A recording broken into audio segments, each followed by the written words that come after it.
Diálogos con CIADIS, un canal de difusión científica para la sociedad.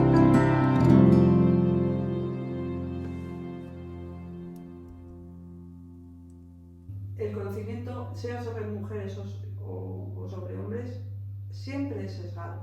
Y esto es lo que resulta difícil, ¿no? Trasladar, incluso dentro de la ciencia, que hay que hacer un esfuerzo por no ser sesgado, y ese esfuerzo pasa por ser conscientes de la influencia, por ejemplo, del género y de otras estructuras sociales, ¿no? Porque incluso grandes investigadores y grandes investigadoras les rechina, consideran que es ideológico el género. Hablar de género siempre es ideológico, como que hay otras formas de hacer ciencia que no son ideológicas, pero como el ser humano es sesgado, no es posible. Es simplemente ser consciente de que tienes sesgos o no, y de qué tipo de sesgos tienes. Entonces, en realidad no es que alguien pueda enseñar mira, yo no tengo sesgos, sino es como intentar estar pensando constantemente en qué estoy siendo. Si formas parte de la sociedad, forma parte del ser humano, además, claro. El pensamiento sesgado, y mira, como tenemos tan reciente, ¿no?, el fallecimiento de Kahneman, podríamos pensar que nadie va a cuestionar que somos permanentemente personas sesgadas, porque está en nosotros, sí, ¿no? Y que nadie, aunque esté haciendo ciencia, es ajeno a los sesgos. Nadie es ajeno o ajena a los sesgos. Y que es un esfuerzo constante que hay que hacer. Entonces, en la ciencia, precisamente, ese esfuerzo tiene que estar presente, y solo hay una forma de que esté presente, que sea explícito.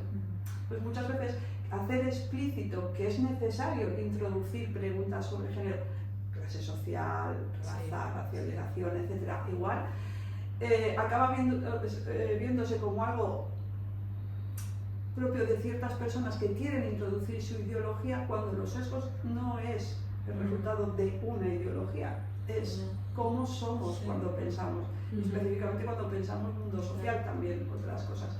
De manera que tiene que ser un requisito necesario. Incluso personas que dicen, pero es que la ciencia precisamente trata de ser neutra, pero como quien hace ciencia nunca puede ser una persona neutra, la única forma de hacer ciencia neutra es controlar esos sesgos, y tienen que ser explícitos. Los sesgos que están implícitos, en realidad no los estás controlando. Simplemente no sabemos si están teniendo efecto o no. Entonces, creo que esto cuesta mucho cuando intentamos, personas que trabajamos en este caso en criminología o en otros aspectos de la psicología social también, introducir el género. Cuesta porque creen que quieres hablar de una determinada manera, ¿no? O que tus conclusiones ya están escritas previamente o pensadas previamente.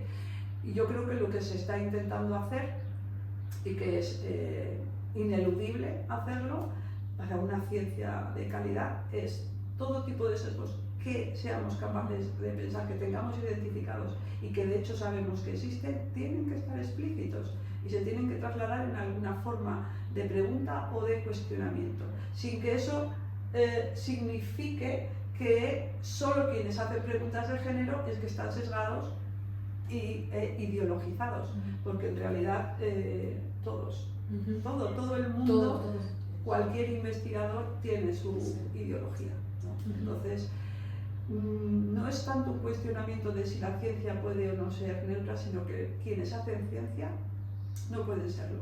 De manera que para que la ciencia lo sea, lo que hay que hacer es tener constantemente los sesgos ahí en el punto de mira. Que esto es algo muy claro en muchos aspectos de la ciencia, ¿no? Y cómo hay que controlar los sesgos, pero hay unos que todo el mundo piensa que hay que controlar y otros que, bueno, son cosas de algunos, ¿no? Ideas de algunos, pero están en nosotros, hay que hacer algo al respecto. Y es muy interesante que son aspectos, claro, como mucho más relacionados a lo humano, ¿no? A lo inherentemente humano del género, raza, clase social, los privilegios, cosas que no se discuten abiertamente, o sea, o no quieren...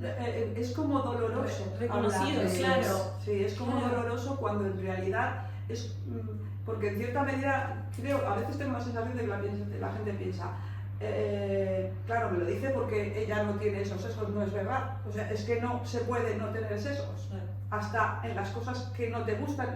O sea, a lo mejor yo podría decir, uff, me molesta, ¿no? El clasismo, pero no quiere decir que yo no sea clasista, porque los sesgos y el proceso de aprendizaje y de interpretación es tan largo que es casi imposible no tener.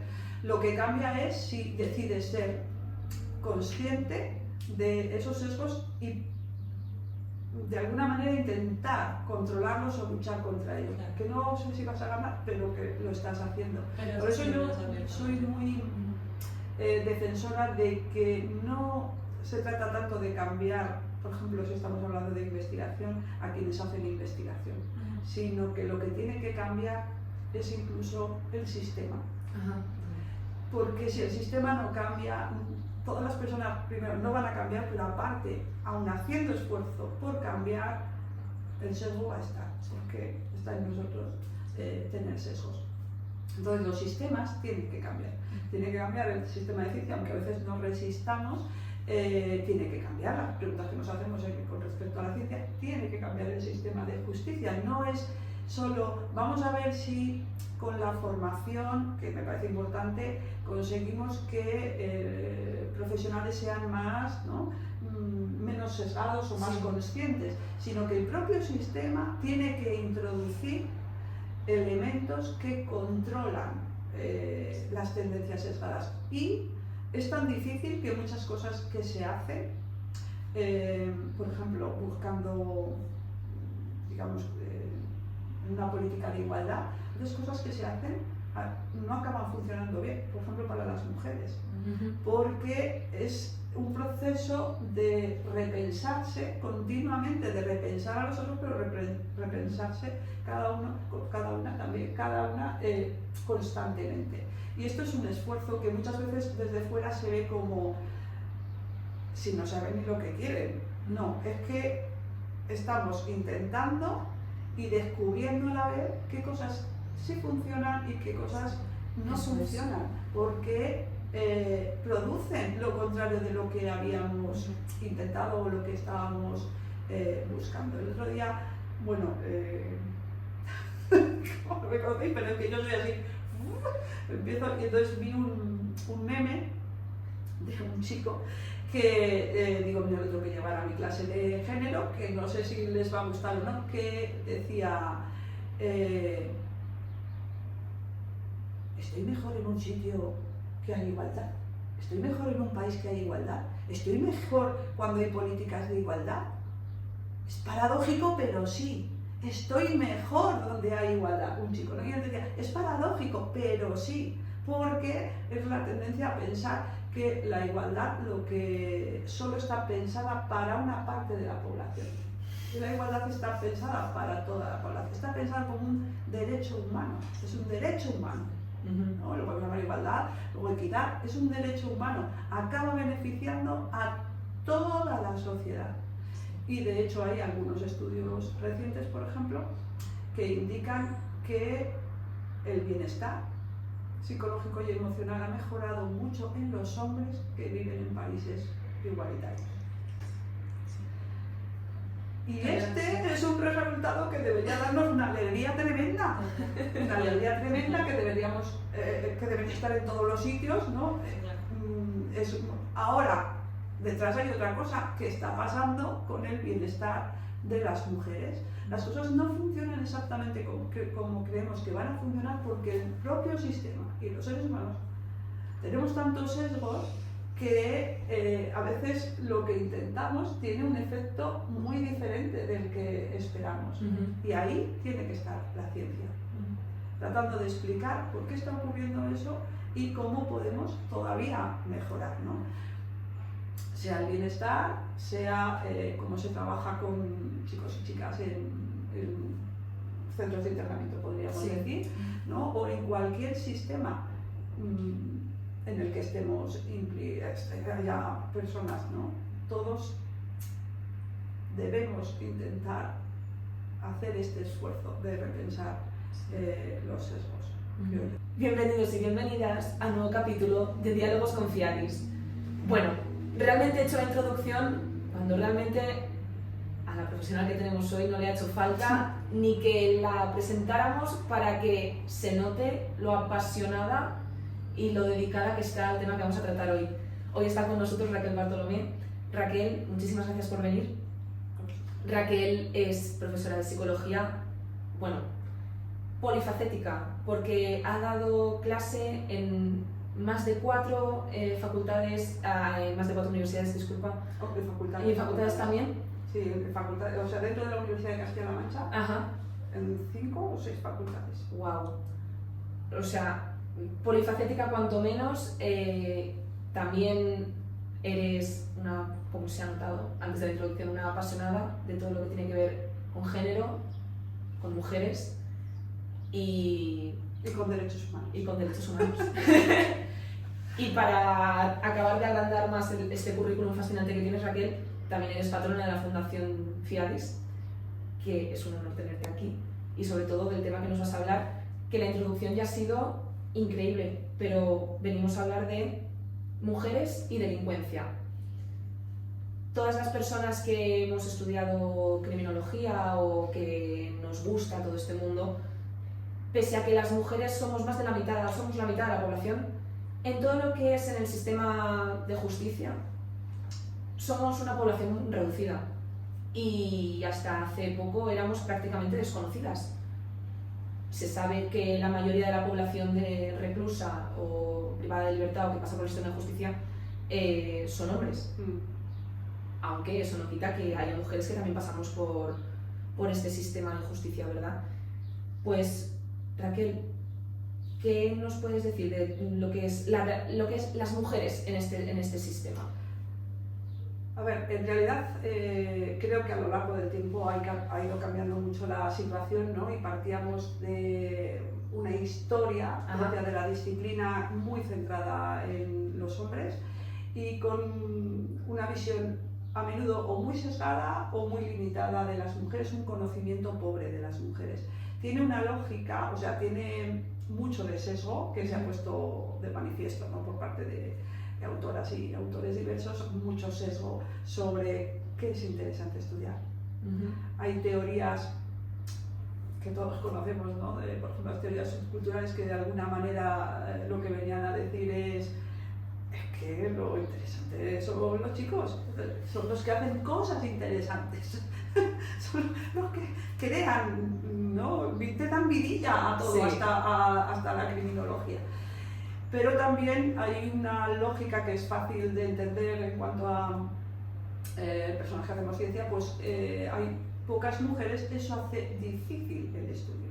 Precisamente a mí esto me parece muy importante y necesario estudiar, porque si no siempre estamos estudiando lo mayoritario, pero necesitamos conocer también qué pasa con los grupos pequeños, sea porque son mujeres u otras necesidades u otras situaciones, ¿no?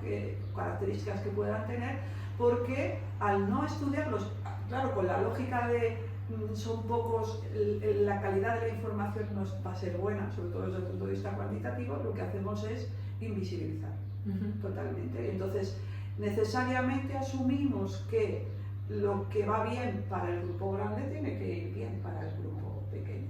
Lo que piensa el grupo o demanda o las necesidades que tiene o la forma de trabajar que ha funcionado con el grupo grande, que en general son hombres, tiene necesariamente que ir bien con mujeres o para mujeres, ¿no? Y eso creo yo que no es buena ciencia social, porque en esto estoy tomando las palabras de autores que trabajan sobre el proceso de desistir. La buena ciencia social también tiene que ser comprometida, comprometida con todas las personas que estás investigando en relación con un problema, es decir, te interesa las personas que han delinquido y que pasan por el sistema, todas las personas no una parte de las personas. Claro. Evidentemente, una parte te permite, que es suficientemente grande, te permite un tipo de investigación. Lo que a lo mejor tenemos que abrirnos es, hay que hacer otro tipo de investigación también. Es verdad que yo llevo tiempo con personas, ahora una chica que hizo el TFM, una profesora ya, que hizo el TFM conmigo, estamos intentando sacar parte del trabajo que ella hizo en su TFM, y uno de los problemas es que había muchos más chicos que chicas. Y entonces al final, ¿qué se hace con este tipo de trabajos? Pues se dan todos los datos agregados. Pero como la mayoría son chicos, lo que en realidad sale es lo que caracteriza a la mayoría. Sí. ¿Y están las mujeres? Sí, porque ya sí que están incluidas como muestra, que hay trabajos que previamente que no las incluían, sí están como muestra, pero si son el 15% de esa muestra, en realidad el peso que tienen es muy poco. Y aquello que pueda ser característico, casi es más un confuso que realmente algo que te va a permitir conocer a estas mujeres. Entonces generalmente se dice, bueno, es que son pocas, no puedes hacer nada. Pues no sé, yo no soy, digamos, tan buena en metodología como para tener una solución a esto, pero hay que encontrar una solución. Tenemos que poder trabajar con muestras pequeñas, porque si no lo que hacemos es invisibilizar precisamente a una parte del grupo que nos interesa, que ya de por sí, en el caso de la criminología, ya sean víctimas o sean personas que delinquen, son personas que tienen dificultades y que han estado o invisibilizadas o son muy vulnerables. Y lo que hacemos es a una parte de estas personas vulnerables todavía las invisibilizamos más, ¿no? Entonces, a mí eso siempre me ha llamado la atención y creo que es una necesidad. Si no podemos tener datos de tanta calidad, al menos tendremos que tener datos que ir comprobando a lo largo del tiempo, ir repitiendo, ir viendo en distintos lugares que nos den algún tipo de información más precisa sobre esta población. ¿Qué pasa además con las chicas? Que reinciden menos. Con lo cual, claro, el propio sistema está contento, es decir, no sabemos tanto con detalle, pero mira, funciona bien. No sabemos si es que funciona bien el sistema o es que las chicas reinciden menos por multitud de factores, de la misma manera que llegan menos y luego reinciden menos. Pero ¿es porque el sistema se adapta bien a ellas o es porque las chicas tienen algunos, sobre todo trayectorias, yo no diría tanto factores concretos, pero sí trayectorias que de alguna manera conducen a menos reincidencia, pero nos interesa? Entonces, no es que el sistema esté siendo adecuado para ellas. Eso es, correlación no implica causalidad. Eso me lo decía mucho mi profesor de estadística, que es cierto lo que decías. Las mujeres, primero, pasamos menos por el sistema de justicia. Una vez hemos pasado, reincidimos menos. ¿Eso es porque el sistema ha trabajado bien con eso? No tiene por qué. No tiene por qué. No lo sabemos. No lo sabemos. Fehacientemente. Es verdad que además en España es una buena noticia, ¿no? Que en España la población, en este caso juvenil, porque el tema de las prisiones va por otro lado, no, pero la población de menores, cumpliendo por ejemplo medidas de internamiento, es relativamente baja. En conjunto somos un país con niveles de delincuencia juvenil bajos, ¿no? Eso es muy buena noticia, pero lo mismo nos enfrenta al hecho de, bueno, vamos a tener que trabajar con pocos. Eso es. Y cada vez, esto por ejemplo lo hemos hablado de ello un poquito en un capítulo de un libro de Juanjo Medina, tenemos menos población, por ejemplo, cumpliendo medidas, ¿no? Y muy diversa. ¿Cómo hemos atendido la diversidad? No atendiéndola. Porque la diversidad que te lleva a hacer grupos mucho más pequeños. Entonces, ¿es adecuado no atender la diversidad? Seguramente no. En mi opinión, ¿no? Seguramente no. Habrá cosas que estaría bien atender.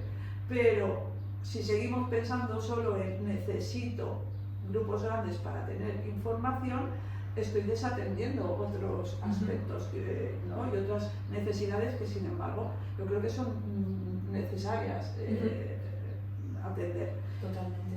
Y con las mujeres, pues nos enfrentamos en cuanto a investigación, porque nosotros no nos enfrentamos a ellas. O tenemos que afrontar, ¿no?, esta situación de son pocas y son diversas. Raquel, ¿tú sabrías decir, en comparación a la población masculina en medida de privación de libertad, cuántas mujeres, la prevalencia de mujeres que hay en internamiento?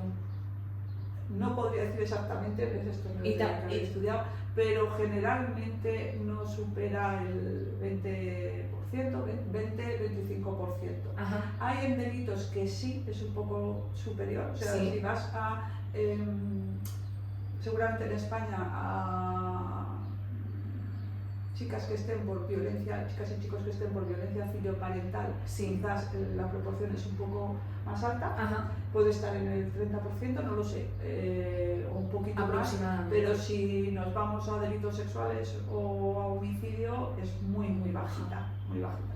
Entonces, ¿qué puede estar en torno a 20-25%, por ejemplo? Pero, claro, estamos hablando de que esto significa que en algunas muestras que suele ocurrir, pues hay 100 chicos y va a haber como mucho 25 chicas, sí, ¿no? Como mucho. Ya está muy desproporcionado eso. Como mucho. Y además luego no, claro, van a estar muy dispersas por España, lógicamente. Y entonces yo a veces cuando, por ejemplo, me acuerdo que un estudiante una vez me dijo que quería hacer su trabajo fin de máster con mujeres cumpliendo medidas por delitos sexuales. Y digo, a ver, te vas a tener que recorrer España entera y no vas a tener muestra, apenas. Sí. Tendrías que irte, que es lógico que muchos estudios vengan de países con ciudades muy grandes, con mucha población, porque ahí sí que puedes encontrar al menos 25, ¿no? Pero en España casi te vas a tener que recorrer el país. Y esto es una dificultad grande, pero evidentemente algo hay que hacer. O bien hablar con ellas, no puedo hacer a lo mejor un estudio estadístico tan potente, cuantitativo tan potente, aunque se pueden hacer cosas aunque no sean tan potentes y, digamos, complejas desde el punto de vista de las pruebas estadísticas que haces, pero al menos hay que ir recogiendo la información de manera que a lo largo del tiempo podamos ir viendo si hay algo que es común o que es importante o que es interesante o que nos permite conocer un poco mejor a las chicas. O también nosotros somos en este sentido muy, no solo defensoras, sino que utilizamos también mucho entrevistas cualitativas como una forma también de explorar, de conocer, de escucharlas, que además es parte de lo que hay que hacer. Hablando de mujeres, en FIADIS hemos llevado a cabo bastantes proyectos y hemos tenido la oportunidad de hablar con muchas mujeres, también hombres, que están ahora en prisión. Y sí que tienen esta necesidad, ¿no?, de hablar, de contarte. Y te das cuenta de que su historia de vida es durísima. La mayoría. Hay gente que así ha tenido una vida más o menos ordinaria y llegados a un punto de su vida que nada. De hecho, la semana pasada que estuvimos en el centro penitenciario de Extremera, nos contaba una interna que toda su vida había sido normal, entre comillas, 5 meses y terminó en prisión. Eso es poco habitual, pero te das cuenta de que las trayectorias de vida y las historias que te cuentan son realmente wow. Hay que tener... Son diversas. Eso no es. Por eso yo ahora soy un poco reacia. Yo cuando hice mi tesis fue delincuencia, creo que era el título, delincuencia femenina juvenil o delincuencia juvenil femenina. Y yo intento ahora no decir mucho delincuencia femenina porque irremediablemente, una vez que tú dices delincuencia femenina, tiendes a pensar que es que hay un tipo de delincuencia, que es femenina, hay una, ¿no? Y no, hay mujeres delincuentes muy diversas. Por todos los tipos de delitos que están tipificados. Claro, y luego contradictorias muy diversas, con experiencias muy diversas, Y además que en general, digamos que lo que explica la delincuencia y muchos de los factores presentes son tremendamente similares, es lo mismo realmente, ¿no? Que los hombres. Que esto parece contradictorio por lo que voy a decir a continuación, porque son muy similares, prácticamente iguales en muchas cosas, pero persistentemente distintas. Eso es. A lo largo del tiempo y en todos los países, al menos en todos los países que tenemos datos. Como hay persistentemente una diferencia, por ejemplo, de cuántas llegan, qué tipo, no qué tipo de delitos, porque participan en todo tipo de delitos, pero sí, por ejemplo, la violencia extrema, violencia física sobre todo extrema, es mucho menor.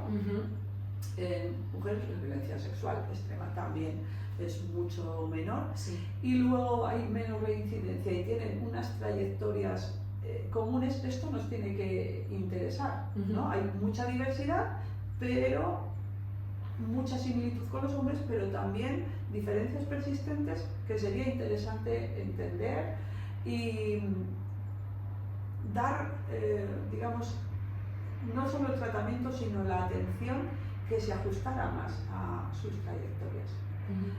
Justo ahora que estoy revisando unos datos, a ver si nos da tiempo a sacarlos, que os digo que son de hace unos años.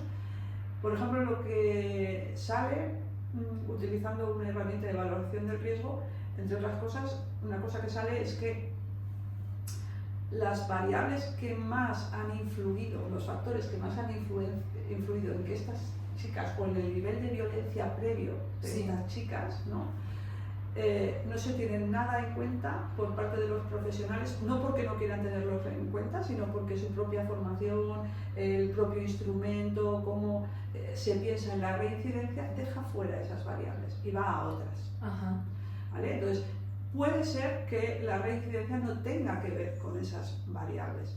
Y una de las cosas que insisto yo en ese manual es que quizás el problema es que las llamamos, o le llamaban,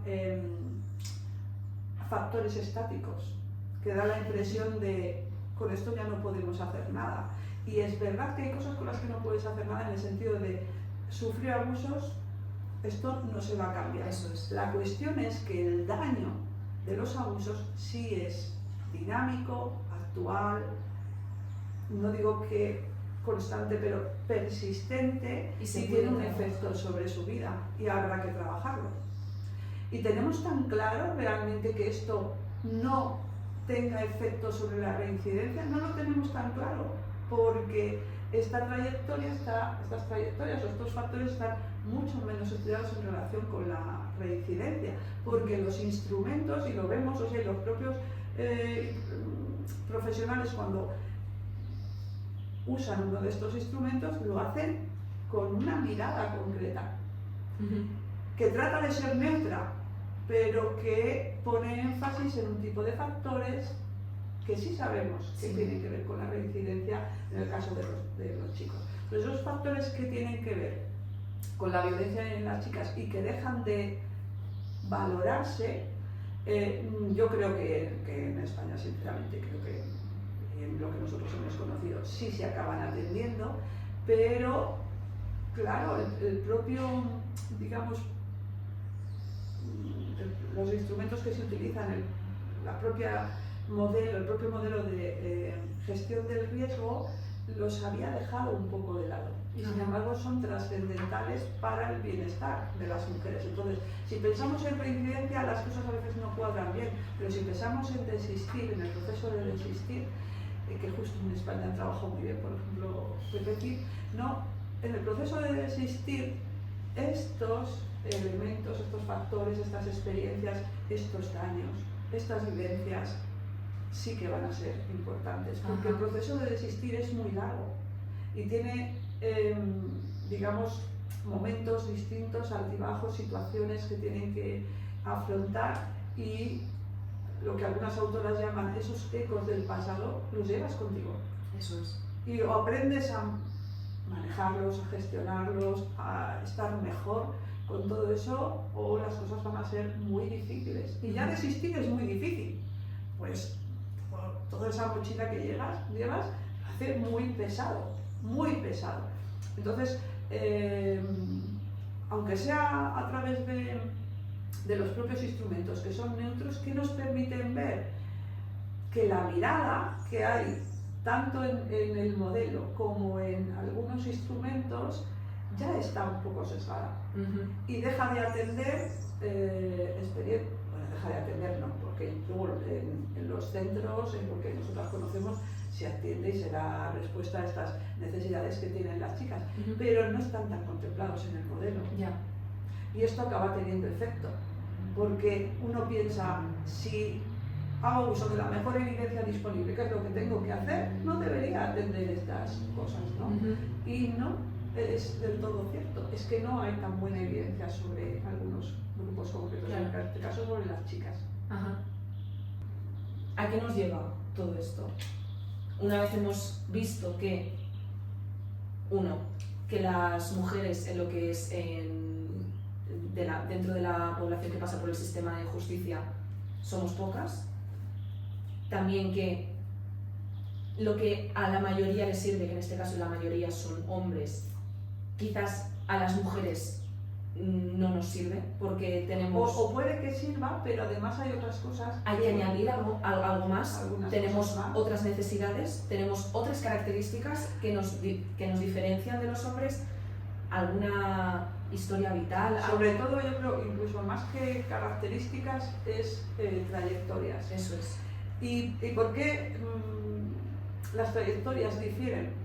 Porque el sistema, todos vivimos en sistemas de género. Nosotros en este sistema de género que hay aquí, es decir, es muy común, el sistema de género es muy parecido en muchos lugares muy diversos, pero el sistema de género influye en las trayectorias vitales. Entonces, no es tanto qué características tienen las mujeres, porque al final lo que encontramos son muy similares, seres humanos, básicamente, seres humanos.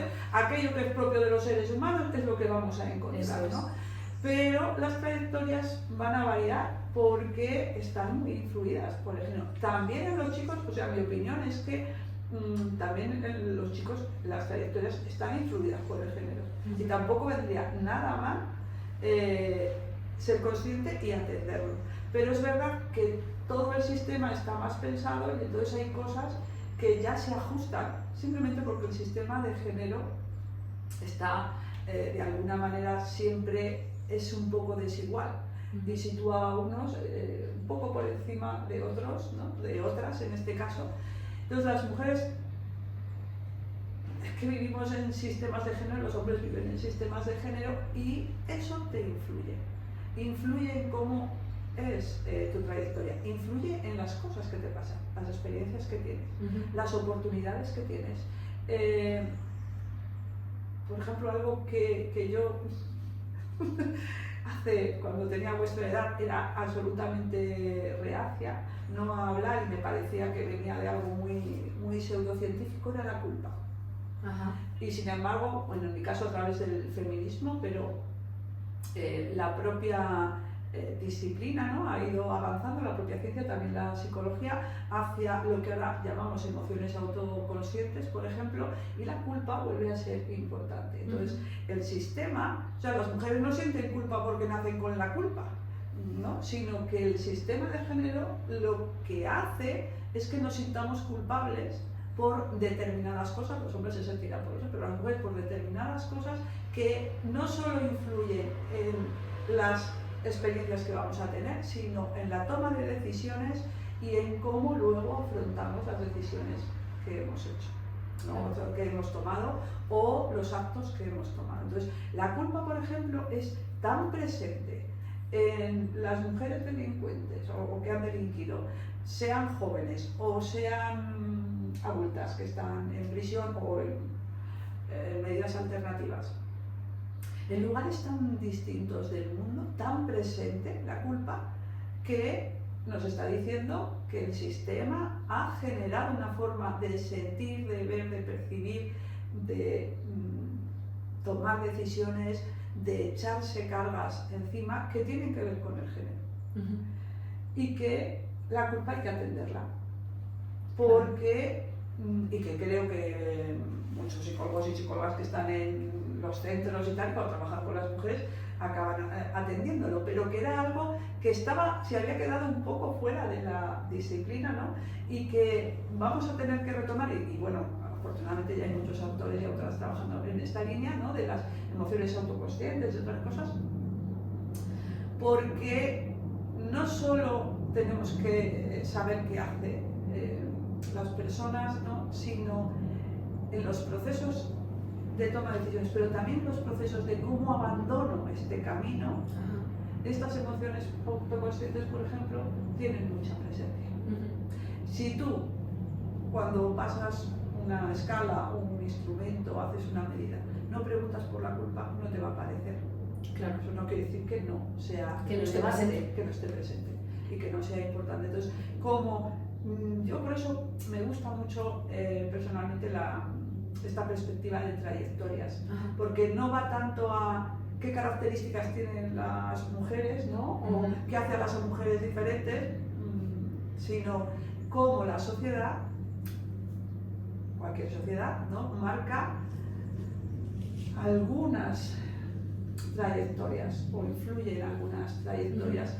Y luego tú puedes pensar, bueno, esto es social, ¿no? Porque mucha gente dice, bueno, teniendo claro que es algo social, ya cambiar algo que tienes interiorizado es muy difícil. Y sabemos, por ejemplo, ahora que he hecho una pequeña revisión sobre violencia filioparental, que incluso las mujeres que conscientemente, y se lo han trabajado y lo han discutido, lo han debatido y creen que la maternidad no debe ser ni tan autoexigente, ni es algo natural en la mujer, ni la dedicación tiene que ser exclusiva, ni el autosacrificio debe ser, o el sacrificio constante, no el autosacrificio, el sacrificio constante no debe ser algo inherente a la maternidad, se sienten culpables. Y eso viene de todo lo que se ha ido construyendo a lo largo del tiempo, de todas tus relaciones, de todo el entorno, ¿no? De la vivencia, de lo que lees, cualquier cosa te está influyendo, todo tiene género, así que en todo momento hay una influencia. Y ahí las trayectorias son interesantes, porque no es tanto qué características, bueno, las chicas impulsivas se van a meter en más problemas, como los chicos impulsivos también se van a meter en más problemas, si no aprenden a gestionar bien esa impulsividad, sí, pero las trayectorias que las llevan y que luego les pueden ayudar a salir o no, van a ser diferentes, aunque compartan alguna impulsividad o bien otras características, otros rasgos, lo que sea, ¿no? Entonces, por eso creo que la parte de la idea de las trayectorias es interesante. Sí. Ahora nos lleva a mucha diversidad. También, y eso es también difícil a la hora de hacer investigación, de plasmarlo, porque como decimos en investigación sí que es cierto que se tiende a decir lo que les sucede a la mayoría, pero en esa diversidad que cada uno tiene un aspecto distinto, todo eso cómo se traslada. Es una buena pregunta. Es muy difícil. Eso, porque una de las cosas que, claro, hemos valorado y yo valoro mucho es un programa bien diseñado y bien evaluado. Para hacer las cosas bien y no estar haciendo constantemente probaturas que a veces incluso sabemos que son contraproducentes. Entonces vamos a hacer lo que funciona bien. Pero dentro de lo que funciona bien tiene que haber eso que el propio modelo ¿no? el RNR contempla, que es la adecuación, o como la individualización.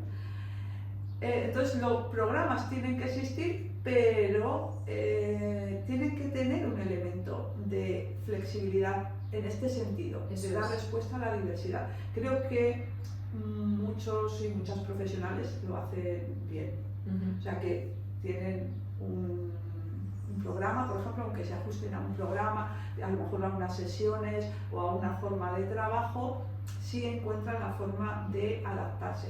Eso hace que a veces sea difícil decir qué funciona y qué no, porque me refiero en España cuando a veces no hay una práctica habitual de evaluación y no se evalúa bien estas pequeñas diferencias, ¿no? Pero algo que en psicología ya se conocía es que a veces un elemento que cambia en la eficacia de un programa incluso, o de una intervención, es quién hace el programa, quién hace la intervención. Entonces, por parte de los profesionales y de las profesionales, y creo que se hace, hay una labor súper importante que es no solo estar bien formado, por supuesto, y tener una formación excelente, conocer bien el programa, si es un programa que se va a implementar, sino también tener cierta cintura y encontrar formas o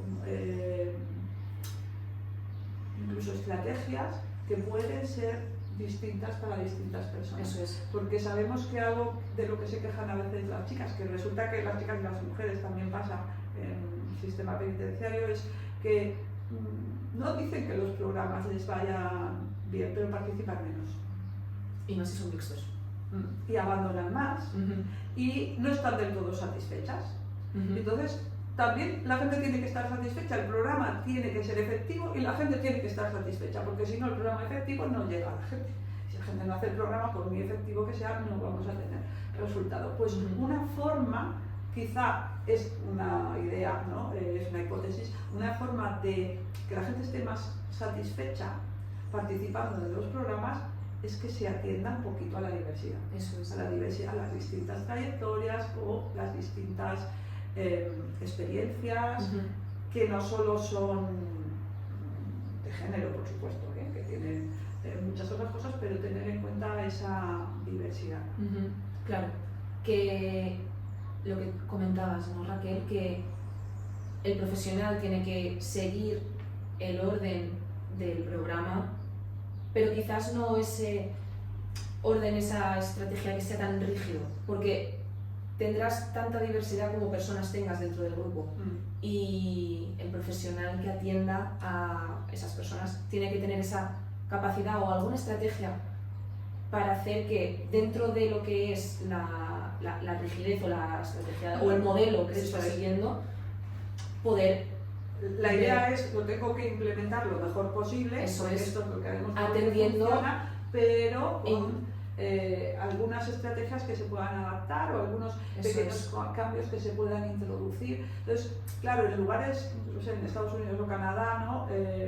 Pues han diseñado programas con perspectiva de género, los han evaluado, tal, y tienen mucha población, dentro de que las mujeres sean menos, hay más población de mujeres, hay más población que en un sitio como España, ¿no? Y pueden poner en marcha en un centro a lo mejor distintos tipos de programas. Así no es, no puedes tener 10 programas, tienes 10 personas, ¿no? Eso es. Entonces, lo que hay que también, digamos, es encontrar como dentro de programas que sabemos que funcionan, con cosas que hay que trabajar porque se ha visto que funcionan bien, encontrar que haya resquicios pequeños, no digo cambiarlo completamente para nada, no creo que eso sea el camino, sino momentos o estrategias o incluso la tarea que se va a hacer o la forma de plantear la tarea que permita atender la diversidad, el cambio. Eso es. El cambio es que se me ha ido.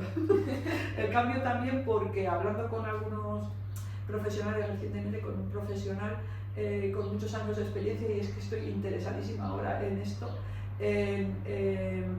cómo han visto el cambio de chicos que llegaban hace 25 o 30 años, chicos y chicas que llegaban, a los que llegan ahora, la forma de trabajar, el tipo de problemáticas con las que llegaban, etcétera, ¿no? Todo eso.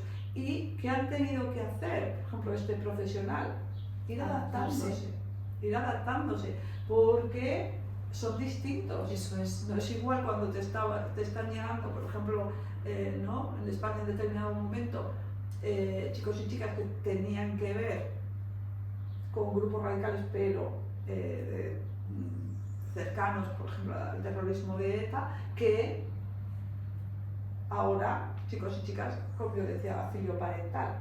No es que antes no los hubiera, sino cuántos llegaban de cada uno de ellos y cómo cada uno ha tenido también que aprender a trabajar esa diversidad y tenerla en cuenta, ¿no? Entonces, no creo que sea tanto de necesitamos programas distintos, sí que necesitamos algo de flexibilidad, porque las personas son diversas.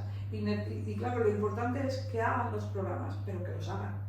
Así que si tenemos que introducir elementos, cambios, procedimientos o estrategias concretas que puedan ir bien a unos o a otras, ¿no?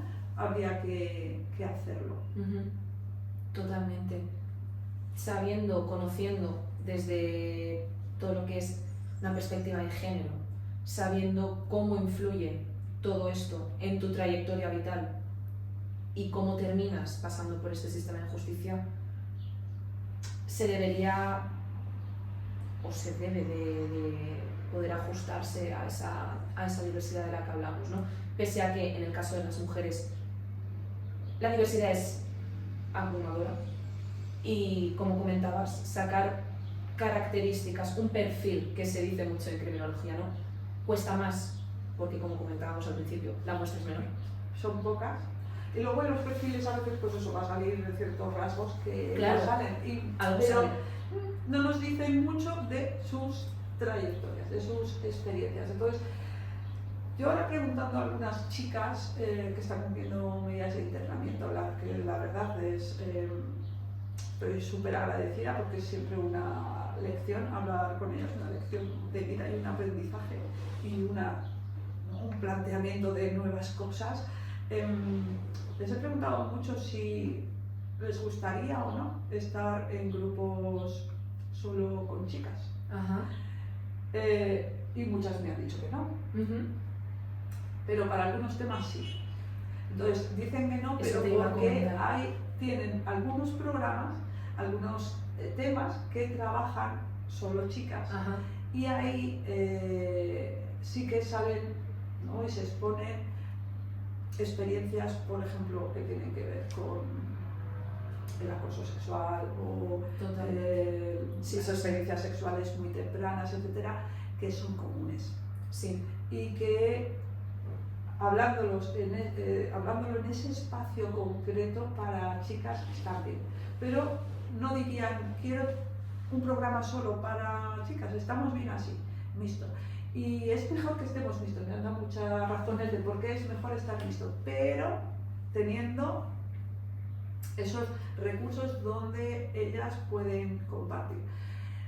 Y luego ha sido sorprendente que hemos tenido una chica con una perspectiva muy consciente del género, que no es habitual en absoluto. No es nada habitual y yo, vamos, digo, madre mía, o sea, con una trayectoria de vida tan complicadísima, muy consciente, incluso muy consciente, y ella pensando mucho sobre sus compañeras, muy consciente de cómo la relación entre las chicas dentro de los centros puede ser a veces complicada, ¿no?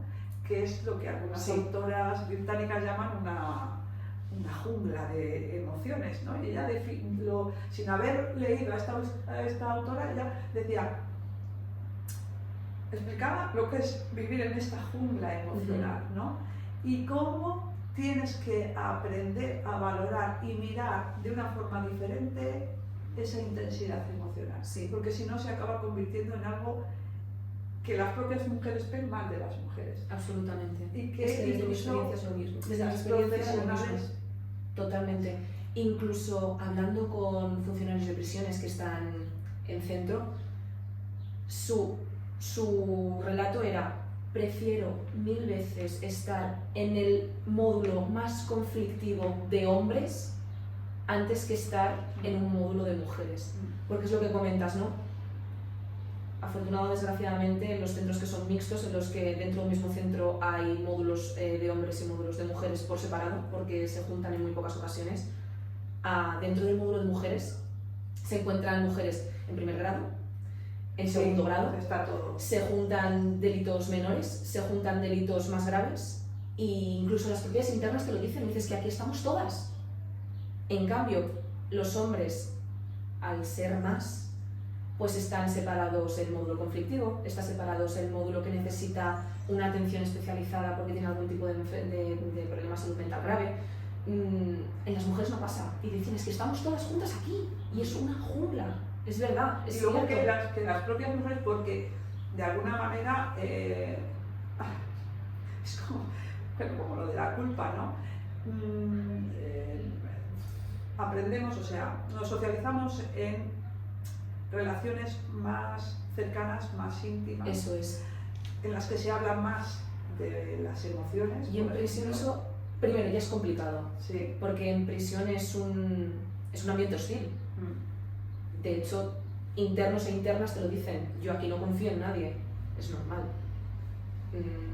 Alguno habrá que diga, sí, yo confío en uno, pero eso es muy poco. Teniendo en cuenta esto, una mujer que normalmente, lo que comentabas, ¿no? Solemos construir una relación más donde se habla más de lo que se siente una, de tal, pero ya estás con ese ámbito hostil, que no confías, se vuelve todo muchísimo más complicado. Se vuelve complicado porque además no estamos acostumbrados, es que lo que tiene el sistema de género es que lo femenino, lo considerado femenino, está mal visto. Ajá.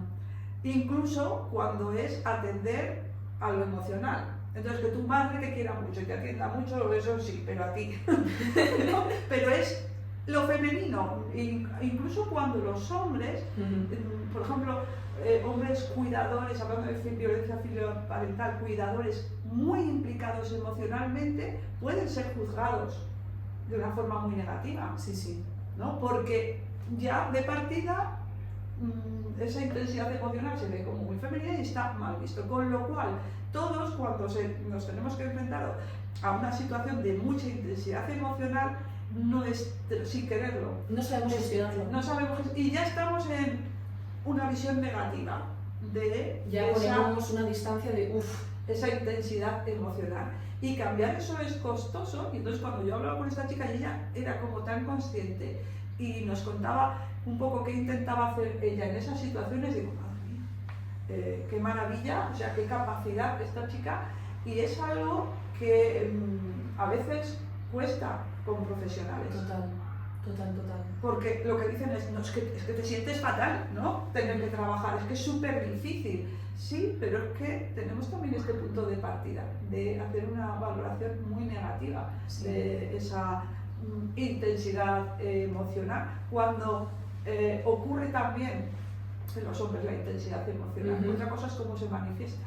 Eso es. Y cómo se manifiesta y cómo lo recibe. Y cómo lo reciben. Entonces, claro, la manifestación es como cuando oyes decir, esto pasaba en la zona en la que soy yo, ¿no? Cuando yo era más pequeña, yo era muy discutidora en la adolescencia. Y me decían, los hombres es que son más nobles. Y yo decía, o sea, hablando a lo mejor de una pelea que había habido y tal, ¿dónde está la nobleza? Dice, porque se enfadan, es que cuando se pegan dos hostias, y luego cada uno ¿no? Las mujeres son distintas. Pero claro, habíamos escuchado, yo creo que hemos escuchado todos y y todas pueden esto. ser distintas porque la socialización necesariamente es distinta, sí, pero la cuestión es que a darse unas hostias se le puede dar un valor de nobleza, y a estar preocupada por las emociones, no. Entonces, digo que no es que esto ocurra en todo el mundo, pero es parte de lo que es el sistema de género. Entonces, no es solo cómo te comportas, es el valor. Y ocurre en criminología, yo creo que en la ciencia en general. Por ejemplo, si yo, cuando hablo en la asignatura y digo que hay muchas menos mujeres que delinquen, las tasas son inferiores, alguien hace la pregunta, ¿quieres decir que las mujeres son mejores? Y ya tenemos el lío. Porque constantemente le estamos dando un valor social, y ahí es el problema. Eso el problema no habría tanto problema en hablar de los datos y de que existe esta brecha de género y esta discusión eterna sobre están mal los datos, en realidad es que no sé qué, que no sé cuántas, si implícitamente, sin quererlo, no le estuviéramos dando un valor social. Eso es. Entonces, claro, si pongo los datos, bueno, si digo, a ver, pero es que los datos están. El 90%, es más, pero bueno, el 90% de las violaciones concretas, y ya no digamos las agresiones sexuales que acaban en muerte, que prácticamente son la totalidad, son hombres. Y entonces dice, Es que solo violan los hombres. claro, O es que, esa pregunta. es que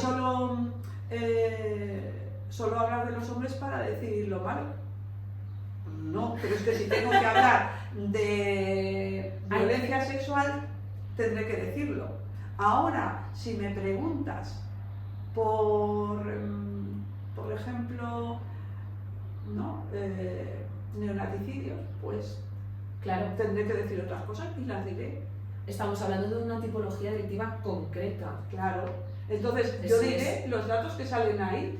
Eso Es no que- significa ni es que que piense solo que son ni hombres. mejores ni peores. Eso Lo que es. me interesa es por qué ocurre Eso es. y cómo la sociedad reacciona. Y cómo esa socialización basada en el género influye en todo esto. En todo esto. No te estoy diciendo que... No solo la socialización, Eso es. sino las oportunidades concretas que tienes Eso en es. un momento dado. Y entonces, es a lo que intentamos ir, pero es muy difícil que no haya una valoración social. y que cale, porque el que cale quiere decir que tienes, como se dice mucho ahora, hay que deconstruirse, ¿no? Ujú. Y hay que juzgarse mucho, hay que mirar muy hacia adentro y darte cuenta de que hay cosas que quizás no te habías dado cuenta que no es que les estés llevando mal, pero que se podrían O llevar que de no otra son tan forma. naturales como creías. Eso es, eso es. Esto no es tan natural como creías y ahí...